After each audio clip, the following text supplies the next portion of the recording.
हिमाचल प्रदेश की प्रसिद्ध पौंग झील एक बार फिर अंतर्राष्ट्रीय पक्षी मानचित्र पर चर्चा में है।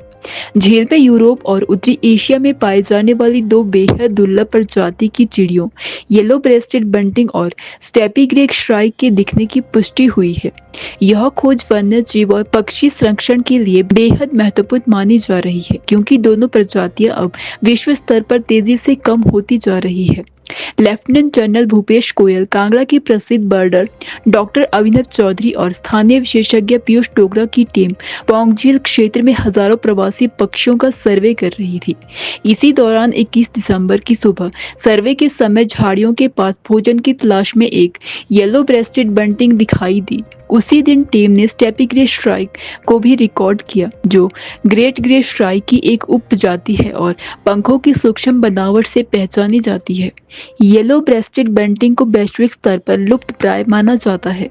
शिकार और आवास नष्ट होने के कारण इनकी आबादी में 80 से 90% तक गिरावट दर्ज की गई है। आमतौर पर यह पक्षी यूरोप और पूर्वोत्तर एशिया में पाया जाता है, जबकि भारत में इसे सर्दियों के दुर्लभ मेहमान के रूप में देखा जाता है। इससे पहले 2023 में यह प्रजाति कुल्लू के the great Himalayan national park और लाहौल स्पीति के सिसु में दर्ज की गई थी। स्टेपी ग्रे श्राइक सामान्यतः भारत में गुजरात और राजस्थान के शुष्क क्षेत्रों तक सीमित है। कांगड़ा में यह उप प्रजाति आखिरी बार अक्टूबर 2016 में प्रवास के दौरान देखी गई थी, जिसे तभी डॉक्टर चौधरी ने रिकॉर्ड किया था। यह उप प्रजाति उन भूभागों में दिखाई देती है जिन्हें अक्सर बंजर समझा जाता है, जबकि वही क्षेत्र इनके अस्तित्व के लिए महत्वपूर्ण है। विशेषज्ञों का मानना है कि पौंग झील न सिर्फ हिमाचल बल्कि पूरे दक्षिण एशिया में प्रवासी पक्षियों के लिए महत्वपूर्ण जैव विविधता केंद्र बनकर उभर रही है।